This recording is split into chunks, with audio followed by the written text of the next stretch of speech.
So before getting into today's video, I do want to say thank you as always. I wouldn't be able to do these videos without you guys, so thank you so much for sending in your questions. What switch do you think everyone should go to when getting into minimalism? I don't want to necessarily say like you need to do this in order to start a minimalist lifestyle, but I think what would be helpful for the average person is learning that you do not need a bunch of new things all the time. Learning that material items are just that. They're material items. You can live without 80% of them or 90% of them. You do not need all of them. Also, learning the value of $1 goes hand in hand with this. Those are the things that helped me, and don't get me wrong, I have made so many mistakes throughout the years. You know, even just like 2 years ago, I made mistakes with purchases, and I had to like dive back into why did I start this lifestyle? Why am I purchasing this product? And I had to like reassess myself. So don't feel bad if you don't get it the first time or the first few times. It's going to take a long time for you to understand this, especially with the advertisement these days. Like the advertisement's really, really good these days. For me, I'm a sucker for hair products. I'm always trying to make my hair look somewhat nice naturally. And I don't dye my hair. I don't add heat. So sometimes I get caught into like the growth hair serums, things like that. Obviously now I don't purchase those things because I had to like sit down with myself once again and reassess like, why do I need these items, or can I just like figure out why am I losing hair like the natural way? Like, can I get blood work done? Like things like that. I know that was like in depth, but just try to keep in mind that you are human too, because even though I've been a minimalist for many, many years, I still make mistakes. So with the same thing, I have to like sit down and reassess like, why do I want this material item, or why do I need this product? Is it because the advertisement was convincing?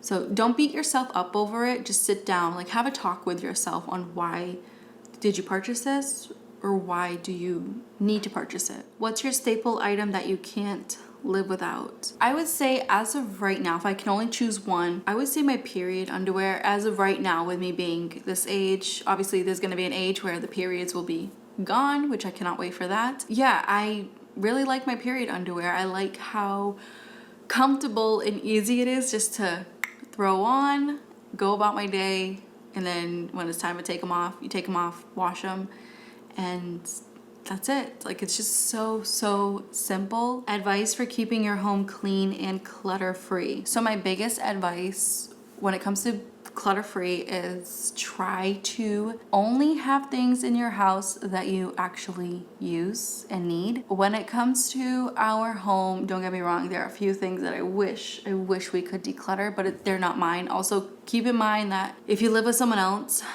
respect someone else's things. Trust me, there's times where I dream of like throwing all of my partner's things out and having like what I think is the bare minimum for him. But that's not the real world that we live in. So if you do live with someone, try to just focus on your things. Focus on like, why do you need all of these clothes? Why do you need all of these shoes? Focus on your things. And if you find yourself not wearing the clothes that you have in your closet, wearing half of the shoes that you have, declutter.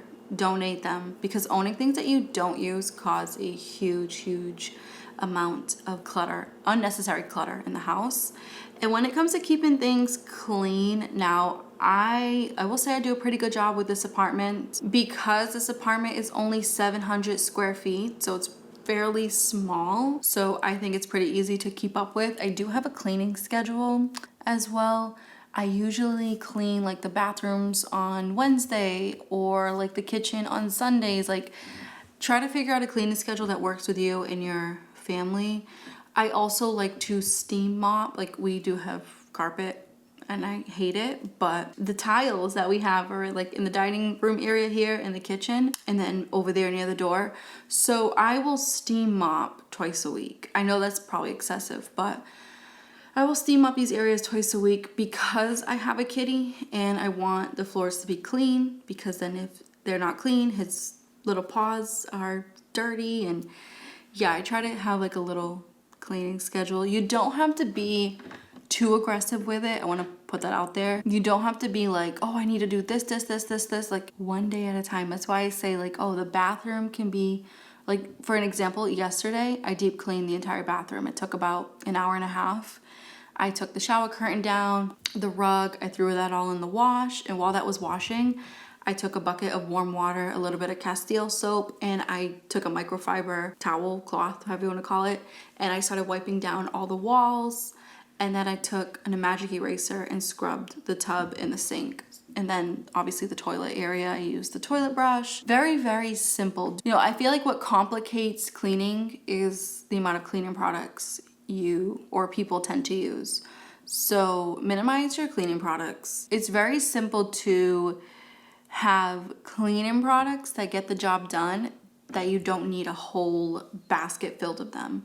Like I said, I think for cleaning products, I own like less than 4, and most of them are natural. I think one is not natural, but very, very simple. So simplify your cleaning products, create a cleaning schedule and stick to it, and declutter things you're not using. That is what's going to help keep your home clean and clutter-free. What do you do to stop stressing out about money? The situations that I've been in financially these past couple of years have been really hard. And of course, things happen unexpectedly. And I always feel like, oh my goodness, I'm never going to be able to save. I'm never going to be able to not stop thinking about money, because I've had a few rough years. Even growing up as a child, like I didn't grow up with family that had money, and it was just really, really tough. So I think I was always surrounded by stressful situations when it comes to money. So of course I inherited that wonderful gene, and I am still trying to figure out, how can I stop stressing about money? Like there's gotta be a way for me to stop stressing about money. There's gotta be some easy method on like, why am I always like, I'll wake up and I'll think about money. I will be cooking and I'm thinking about money. I will go to sleep and I'm thinking about money. And it's because I feel like, you know, with everything so expensive, including our rent, it's insane. And the rent goes up every year. The electric bill is crazy. The food bill is crazy. Like, I feel like a lot of us are not getting a break. And, you know, if you want to combine what's going on right now in the world and what I dealt with as a child, what I was surrounded by, combine all of that together and you are going to get a very stressful person when it comes to money. So I don't know. I don't have an answer for this, but I want to like say how I feel so some of you don't feel alone. Like I do not have things figured out. I am still trying over here. I'm still trying to like get things going, and it is hard, but it's also doable. So even though I stress out, I still find a way to make it work.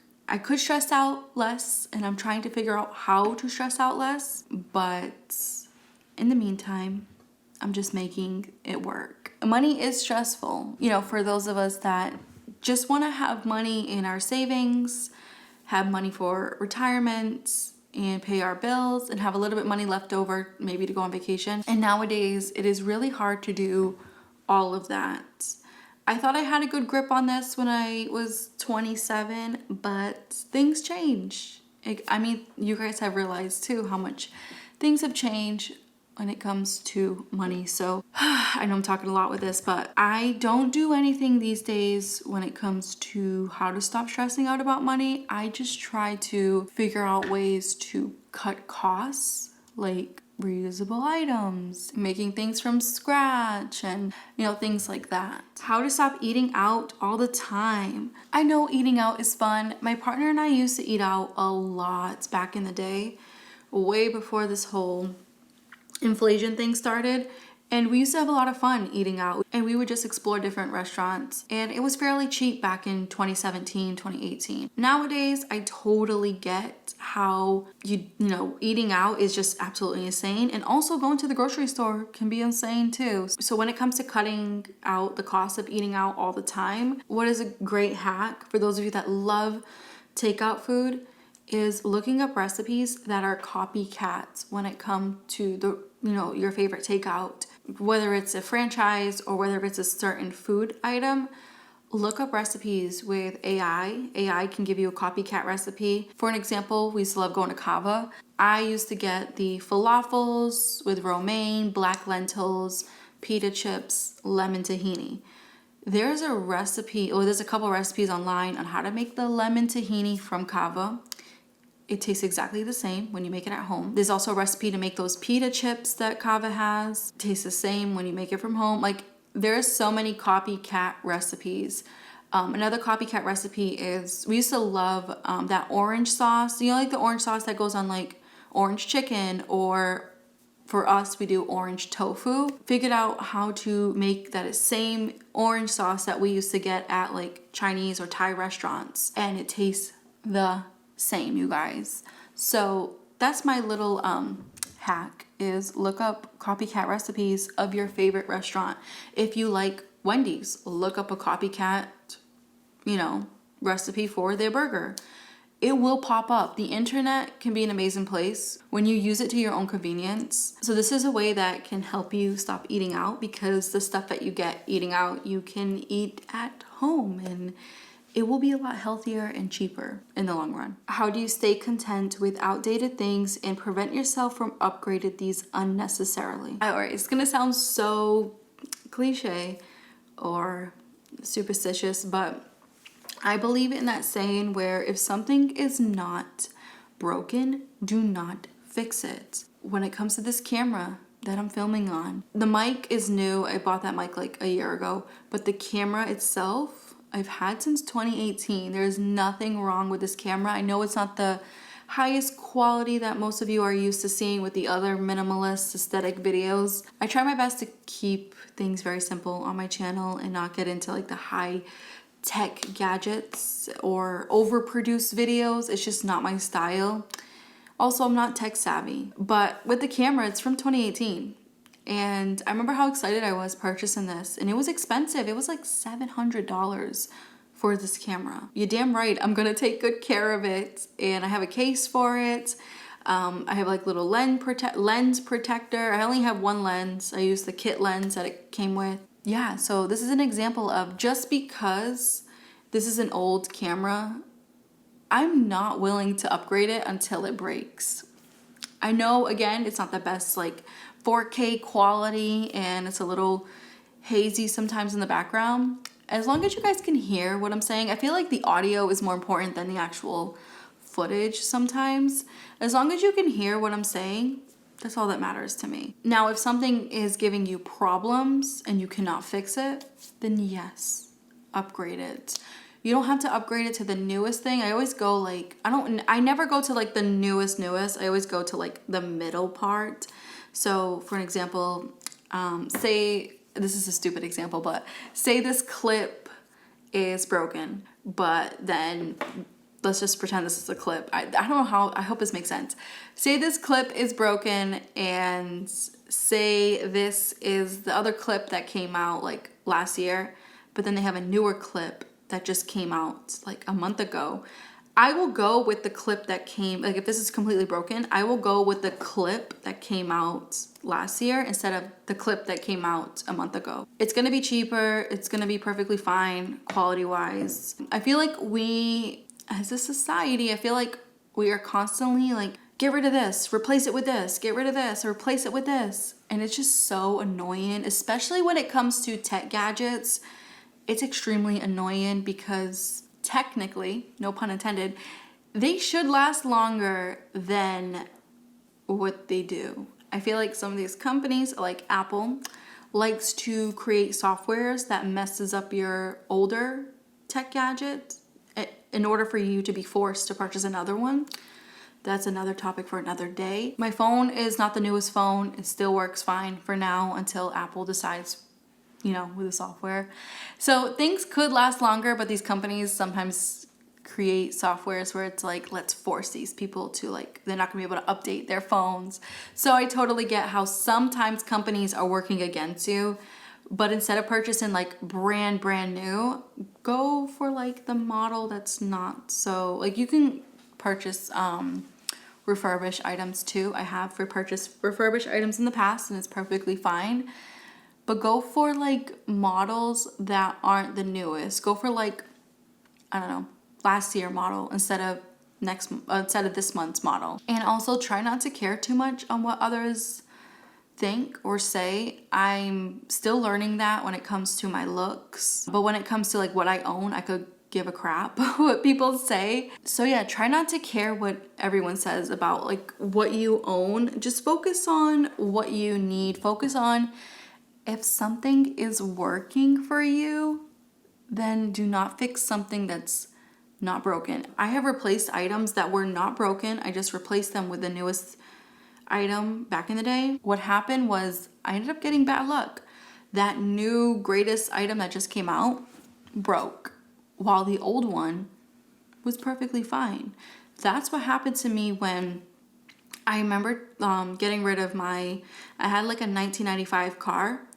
I sold it to someone and got a stupid Cadillac, thinking that, oh, this is nicer, it's newer. That Cadillac had more problems than the car that I had 300,000 miles on, and that was from 1995. That didn't give me half the problems that other car gave me. And there's like so many other examples that I went through back then in order to realize, like, if things are working for you right now, if they're in great working condition, do not replace them. Just don't do it.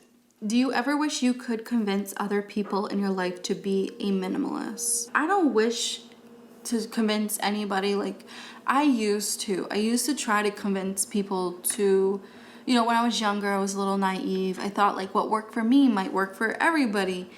And it's okay to think that way too, but you also need to like take a step back and realize that this is a choice that you made, not what other people have made for themselves. Do I wish that my family members would understand more about my lifestyle or want to get to know more about me? Sure. Instead of me being like the weird one or the different one, yes. But again, I chose to live this lifestyle. I chose to do all of this, so I'm not in the business of convincing anymore. Again, I used to try to do that back in the day, and it did not go well at all. So these days, I just mind my business. I do what's best for me and my little family here, and that's it. I mean, again, my partner is not a minimalist. And there's times where he'll tell me, like, I gotta get a new pair of sneakers. And I'm like, wait, but you already have like 4 pairs. Why do you need another pair? And I catch myself and I'm like, Kira, why are you judging? Why are you judging? Like, if he needs another pair, there's probably a reason why. Because my partner is a runner. So sometimes, like, I don't know, like, I'm not a runner.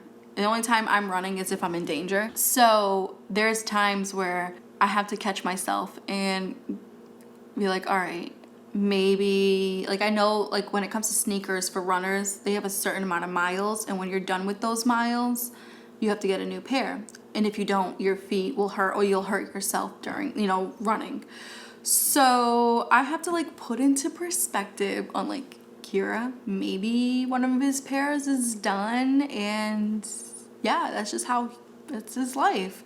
So I need to check myself when it comes to certain things that people buy, because again, I used to try to convince even like people at work. I'm like, why would you buy paper towels? Just get reusable ones. Yeah, people take huge offense to that. Like, they didn't choose this lifestyle. It's okay to like help others, suggest things. Again, with my channel, those of you that are watching these videos, you might be interested in living a minimalist lifestyle. So obviously the things I'm saying are for those that are interested. I'm not on the street convincing people like, you should be a minimalist. You should be a minimalist. I'm just not in the business of doing any of that. Not like I used to. I was just so silly back then, and just let people live their lives. If they, you know, if they want to become a minimalist, then they will come to you for advice. Don't overload them though too, because that can be another issue.